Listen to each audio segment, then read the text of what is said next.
चलिए, स्वागत है आप सभी का हमारे YouTube चैनल में। आज हम लोग चुंबकत्व चैप्टर के चौथे पार्ट की बात कर रहे हैं। हमारे चौथे वीडियो में आज हम लोग पढ़ेंगे चुंबकीय क्षेत्र की तीव्रता का एसआई मात्रक, सीजीएस मात्रक, विमीय सूत्र और एसआई सीजीएस मात्रक के बीच में संबंध। तो हम लोग इन सभी चीजों के बारे में अध्ययन करेंगे। तो सबसे पहला चीज कि आपको बताया गया था कल चुंबकीय क्षेत्र की तीव्रता। चुंबकीय क्षेत्र की तीव्रता जो है इसके पहले के वीडियो में हम डिस्कस किए थे। तो चुंबकीय क्षेत्र की तीव्रता, जिसको शॉर्ट फॉर्म में मैग्नेटिक फील्ड इंटेंसिटी लिखते हैं, तो किसे कहते हैं, क्या होता है, कैसी क्वांटिटीज है, सब चीजों पर हम लोग बात कर लिए थे। उस समय हम इसके पहले वाले वीडियो में यह बताए थे कि चुंबकीय क्षेत्र की तीव्रता मैग्नेटिक फील्ड इंटेंसिटी में कहीं बी लेटर का जिक्र नहीं है स्टार्टिंग फॉर्म में, तो इसको बी से ही सूचित क्यों किया जाता है। जैसे इलेक्ट्रिक फील्ड इंटेंसिटी को वेक्टर ई से हम लोग इंडिकेट करते थे, तो वहां रीजन था कि इलेक्ट्रिक फील्ड इंटेंसिटी ई से स्टार्ट हो रहा है, लेकिन मैग्नेटिक फील्ड इंटेंसिटी में कहीं बी लेटर स्टार्टिंग नहीं है। इसके बावजूद भी मैग्नेटिक फील्ड इंटेंसिटी को वेक्टर बी से ही क्यों सूचित किया जाता है, तो इसका कुछ हिस्टोरिकल रीजन है। तो रीजन तो बहुत सारे हैं, लेकिन हम आपके सामने जो सबसे इजी रीजन है उसको हम यहाँ पर रख रहे हैं। तो ध्यान से देखिएगा कि वेक्टर बी से मैग्नेटिक फील्ड इंटेंसिटी को क्यों सूचित करते हैं। तो दो तीन रीजन है जिसको हम रख रहे हैं आपके सामने। जैसे एक होता है बाइपोलर, हम लोग बाइपोलर, बाई का मतलब होता है दो, पोलर का मतलब होता है ध्रुव। बाइपोलर में जो बी वर्ड है, इसके वजह से, क्योंकि कोई भी मैग्नेट में कंडीशन, किसी भी मैग्नेट में कंडीशन नॉर्थ पोल और साउथ पोल दोनों का आता है। कभी भी ऐसा नहीं होगा कि आपको एक कंडीशन होगा, या तो नॉर्थ पोल या तो साउथ पोल, पॉसिबल नहीं है, इसकी पॉसिबिलिटी नहीं है। इसलिए जब भी इसमें होगा तो नॉर्थ पोल भी होगा, साउथ पोल। इस वजह से बाइपोलर के कारण मैग्नेटिक फील्ड इंटेंसिटी को बी से सूचित करते हैं। दूसरा एक वर्ड है बुसोला, इसको आप अपने नोटबुक में ऐड करते रहिएगा।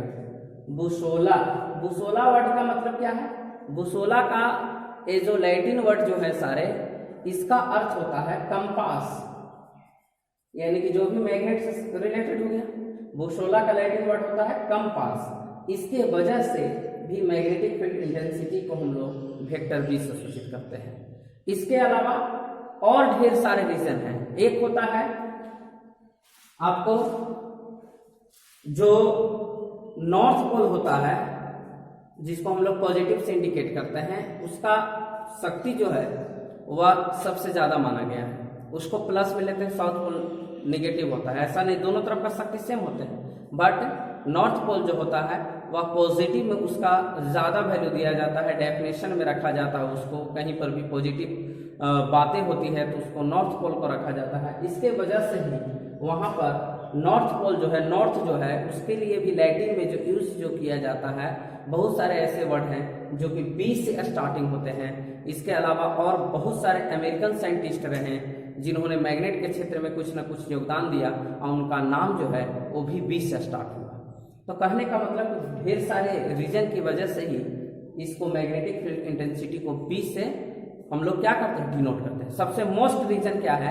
मैक्सवेल ने इक्वेशन दिया था अपना, जो कि आप ग्रेजुएशन क्लास में जब जाइएगा, तो ग्रेजुएशन क्लास में आप पार्ट 2 में जब आप इलेक्ट्रोस्टैटिक्स पढ़िएगा, तो जो इलेक्ट्रोस्टैटिक्स आप यहाँ पर पढ़े हैं क्लास 12th में, उसी का डिटेल्स आपको ग्रेजुएशन पार्ट 2 बीएससी पार्ट 2 में जब इलेक्ट्रोस्टैटिक्स पढ़िएगा तो वहाँ पर आपको मैक्सवेल के इक्वेशन के बारे में आएगा। डिटेल्स इक्वेशन उसके पहले भी कहीं कहीं दिया हुआ है, बट डिटेल्स इक्वेशन जो होगा उसका मैक्सवेल का, वहाँ पर भी आपको रीजन उन्होंने दिया है कि मैग्नेटिक फील्ड इंटेंसिटी को हम वेक्टर बी से क्यों डिनोट करते हैं। तो चलिए अब बात करेंगे हम लोग इसके एसआई में। तो जैसा कि हम लोग सूत्र जानते हैं, फार्मूला जानते हैं कि वेक्टर बी बराबर vector F upon P not होता है।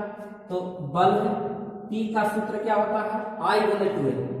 पी का सूत्र क्या होता है? आई गुने 2एल। तो एफ फोर्स I विद्युत धारा, 12 लंबाई। बल का ऐसे ही मात्रक क्या हो गया, न्यूटन, धारा का एम्पियर, लंबाई का मीटर। तो क्या हो गया, न्यूटन एम्पियर ऊपर गया, पर एम्पियर पर मीटर, यानी जहां पर माइनस चिन्ह रहेगा वहां पर वर्ड पर यूज करेंगे या हिंदी में उसको प्रति बोलेंगे। तो न्यूटन पर एम्पियर पर मीटर। इसी को एफ को अगर हम बदल दें, एफ बराबर क्या होता है सूत्र, एम।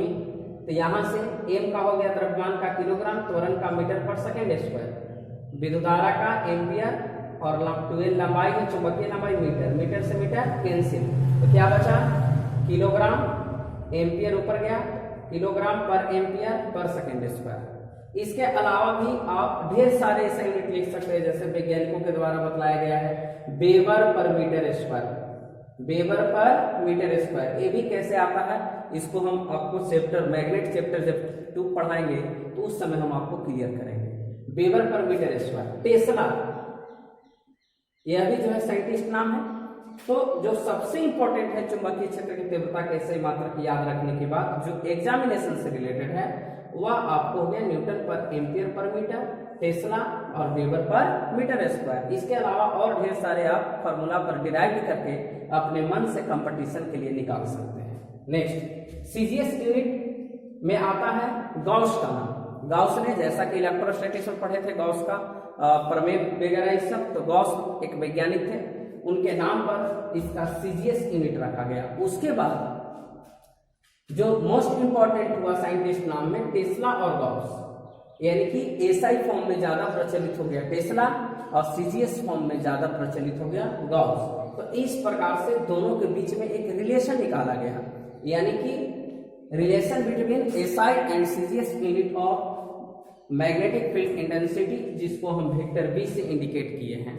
दोनों के बीच में रिलेशन जो आता है, एक टेस्ला इक्वल टू 10 के पावर 4 गॉस, यानी कि यहां से इस क्वेश्चन को अगर पलट दिया जाए कि एक गॉस में कितना टेस्ला, तो यहां पर आप एकक नियम का भी प्रयोग कर सकते हैं। तो एक गॉस में कितने टेस्ले हो जाएंगे, तो एक गॉस बराबर कितना हो जाएगा, यहां पर ये 10 के पावर 4 ये गुना में नीचे आ जाएगा भाग में, यानी 1/10⁴ टेस्ला, दैट मीन्स 10⁻⁴ टेस्ला एक गॉस इक्वल टू 10 के पावर -4 टेस्ला। तो यह मोस्ट इंपॉर्टेंट डेरिवेशन है, इसको बहुत ही अच्छे ढंग से क्लियर किया जा सकता है कि यह रिलेशन कैसे आया। फिलहाल हम लोग अब बात करेंगे इसके नेक्स्ट टॉपिक का। यह आपको टॉपिक हुआ एसआई मात्रक, सीजीएस मात्रक, चुंबकीय क्षेत्र की तीव्रता का, चुंबकीय क्षेत्र की तीव्रता को बी से ही क्यों सूचित किया जाता है उसका भी रीजन रखा गया। यदि इसमें किसी भी स्टूडेंट को परेशानी हो तो आप हमारे व्हाट्सएप नंबर पर स्पेशली बात कर सकते हैं, वहां पर उनको और हम डिटेल्स दे देंगे। अब ध्यान दीजिए, अब हम लोग बात करेंगे कि इसका विमीय सूत्र क्या होगा, यानी कि डायमेंशनल फार्मूला। विमीय सूत्र, विमीय सूत्र क्या होता है, डायमेंशनल फार्मूला। तो इसका फार्मूला पहले लिख देंगे, वेक्टर बी बराबर vector F upon P not. F जान रहे हैं आप लोग, इसका डायमेंशन, एफ का डायमेंशन क्या होता है, एम एल टी -2।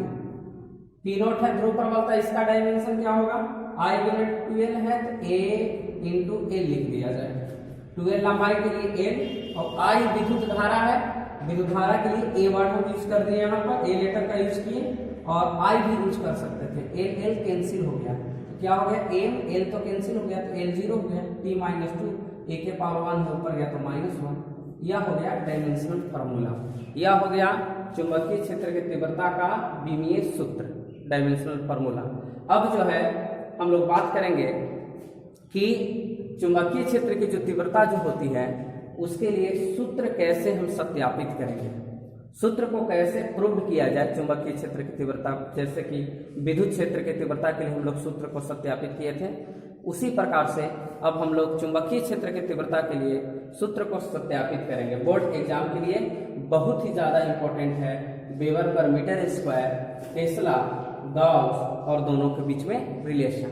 यानी कि इलेक्ट्रोस्टैटिक्स में हम लोग पढ़े थे कि किसी बिंदुवत आवेश के कारण किसी बिंदु पर विद्युत क्षेत्र की तीव्रता के लिए व्यंजक प्राप्त करें, जिसका वैल्यू जो आया था वेक्टर E बराबर 1/4πε0 Q/r²। ये वैल्यू हम लोग प्राप्त किए थे। किसी बिंदुवत आवेश के कारण किसी बिंदु पर विद्युत क्षेत्र की तीव्रता के लिए व्यंजक प्राप्त करें। ठीक उसी प्रकार से यहाँ पर आवेश नहीं होता है, यहाँ ध्रुव होता है, नॉर्थ पोल और साउथ पोल। तो यहाँ पर बोलेंगे किसी बिंदुवत ध्रुव प्रबलता, क्योंकि ध्रुव की जो शक्ति होती है पहले हम क्लियर किए हैं, ध्रुव प्रबलता होता है, पोल स्ट्रेंथ होता है, जिसका सूत्र I×12 है। तो किसी ध्रुव प्रबलता के कारण, किसी बिंदुवत ध्रुव प्रबलता के कारण किसी बिंदु पर हम लोग डिराइव करेंगे, यहाँ पर चुंबकीय क्षेत्र की तीव्रता के लिए व्यंजक प्राप्त करेंगे। यहाँ पर जब हम लोग प्रूफ करेंगे तो वेक्टर B बराबर लिखेंगे, यहाँ पर जो कांस्टेंट है यहाँ चेंज हो जाएगा, यहाँ आ जाएगा μ0/4π इंटू ध्रुव प्रबलता के लिए P लिखेंगे और बाई r²। इस सूत्र को हम लोग डिराइव करेंगे। इलेक्ट्रोस्टैटिक्स में 1/4πε0 में एप्सिलॉन क्या था, विद्युतशीलता के बारे में हम लोग पढ़े थे। एप्सिलॉन को विद्युतशीलता कहते हैं। यहाँ पर μ0 जो होगा वह चुंबकशीलता से इंडिकेट किया जाएगा। तो इस सूत्र को डिराइव करने से पहले हम लोग समझ लेंगे कि चुंबकशीलता क्या होता है, इस किस तरीका से है, इसका μ0/4π का वैल्यू क्या होता है, और उसके बाद इस सूत्र को सिद्ध कर दिया जाएगा। आज के लिए इतना ही, आप लोग ध्यान रखिएगा।